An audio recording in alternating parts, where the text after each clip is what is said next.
Well, I don't agree at all. First off, how is it possible that anybody with any kind of sanity would consider the United States or Britain or the West in general to be in any kind of position to be punishing anyone for any illegalities? If we want to take a look at Iraq, there is at least 1 million, probably even close to 2 million dead. We invaded that country, destroyed it, created millions of orphans, millions of refugees, and never even so much as apologized for that. Let's go back to Vietnam, where we dropped 20 million bombs, more than all of World War II combined. We have destroyed so many countries. We have tortured and killed and maimed and raped around this planet. Who in the hell in their right mind would consider the United States or the West in general to be in any position to punish anybody? Never mind the obvious facts that this is a false flag attack and a long list of false flag attacks, which let's get into that, please. Well, we don't operate under international law. What we have is the color of law, the law of the jungle, in which the rich and the powerful basically determine what goes and what doesn't go. Iraq is a perfect example of that. Why isn't Tony Blair and George Bush rotting away in a prison cell for the rest of their lives? Because the law is not being applied. These are war criminals and they should be in prison for the rest of their lives, if not executed, if their own rules were adhered to for their own crimes. Not only that, but we need to really understand the truth here. First off, all of these players, these politicians, are nothing more than puppets. They don't serve the people. There is no real democracy. They really serve the rich and powerful who run the world, and that would be the bankers who control the money supply. The bankers, of course, make huge amounts of money. Whether they make bad investments or not, wars are great for them, and ultimately they control the politicians, and that is why we see these policies.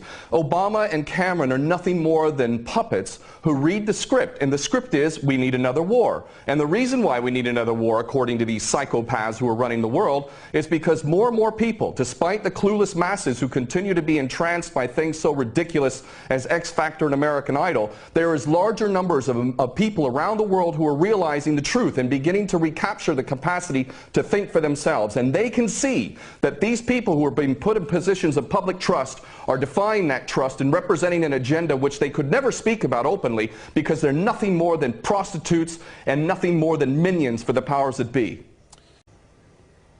Well, the Greater Israel Project is all about destabilizing surrounding nations, ultimately in pursuit of this dream of Greater Israel from the Euphrates down to the Nile, all the way over to the Eastern Mediterranean. This is the dream of these psychopaths, and so destabilizing governments, creating sectarian strife is all part of that menu and all part of the design to create Greater Israel. So that goes, that's self-evident. But I have to go back to what this gentleman is saying in Washington, D.C. about America not wanting to get involved, or Obama not getting involved. What are you talking about?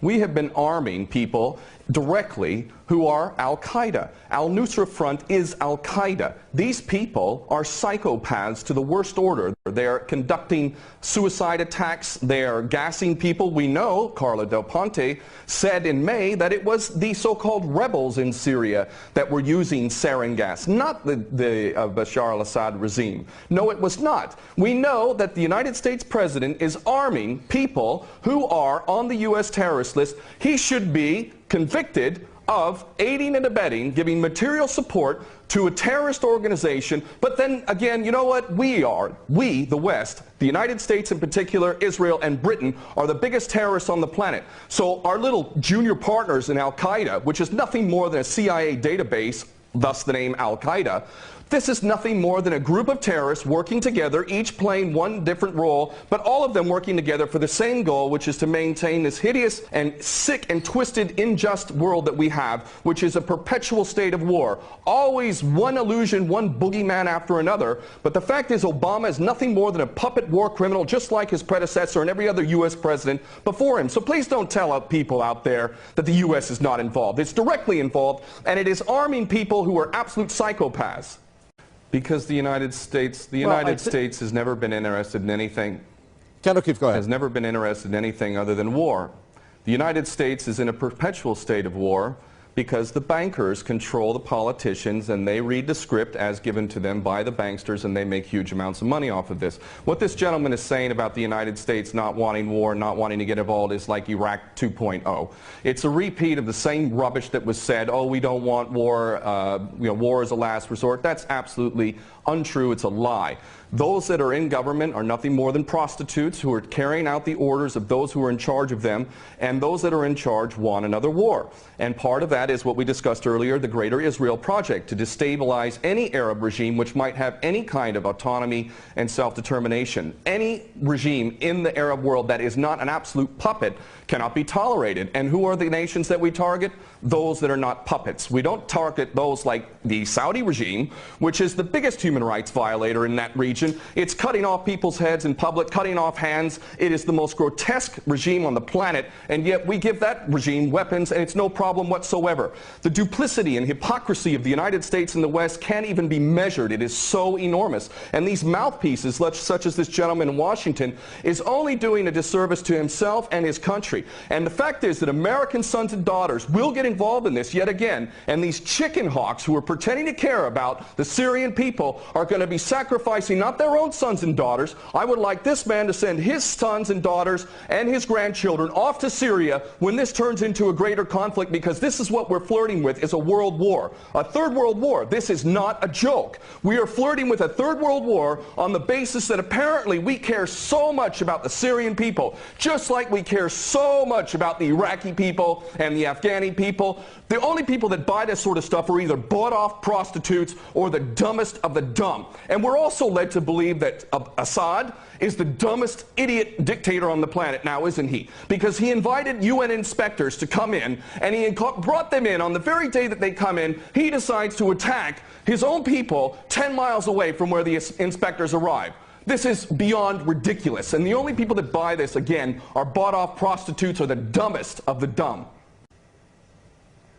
Well, there's no question that they don't intend for limited strikes, and that's not going to do anything. They want to go in full scale. That's the plan. Of course, they'll use pretext to be able to justify the initial attack, and then they'll concoct more things to justify a greater involvement. The Daily Mail reported here in the UK, and it's commonly understood to those who are paying attention, that defense contractors, leaked emails from defense contractors proved that there was already an approved plan from Obama down to give these psychopath terrorists, Al-Nusra Front, chemical weapons. We know that Al-Nusra Front, 12 individuals in Turkey were caught with 2 kilos of sarin gas. Where did they get that from? And this is, you know, clearly a false flag. We understand this to be true, and it's the only way that they could justify an attack at all. And I have to say, I'm happy that the gentleman in Washington mentioned Dempsey, General Dempsey of the Joint Chiefs, because I'll tell you what, more than anything else, it is the true American patriots, those who are sick and tired of having given up their life to basically serve the American dream, the American nation, the Constitution that they swore to uphold. It's those military men and women. It's you now. It's coming to you now. Are you a patriot or are you not? Are you going to let your nation descend even further into the chaos and corruption that has been so sick and so twisted that it's destroying American lives as well as the rest of the world, to the tune of 22 American servicemen a day who are committing suicide? Are you going to sacrifice more of your American sons and daughters for Israeli wars, for Zionist wars? Are you going to continue to do that because you are not a patriot? You are in fact aiding and abetting the terrorists you supposedly think you're fighting against. And those Americans who are waking up to this, I hope to God, in the military in particular, that you refuse your orders. And this is why the people of America who are refusing to buy this nonsense, the overwhelming majority do not support any kind of attack on Syria. And in those in the military, I know that the powers that be are very, very frightened that high-ups within the military will refuse the orders. And I hope this is exactly what happens if an attack on Syria occurs. Very well. We're going to leave it there. Thank you very much, former U.S. Marine and war veteran there, Ken O'Keefe, talking to us from London. And thank you very much from the senior fellow at Center for American Progress, Lauren Korb, who spoke to us from Washington.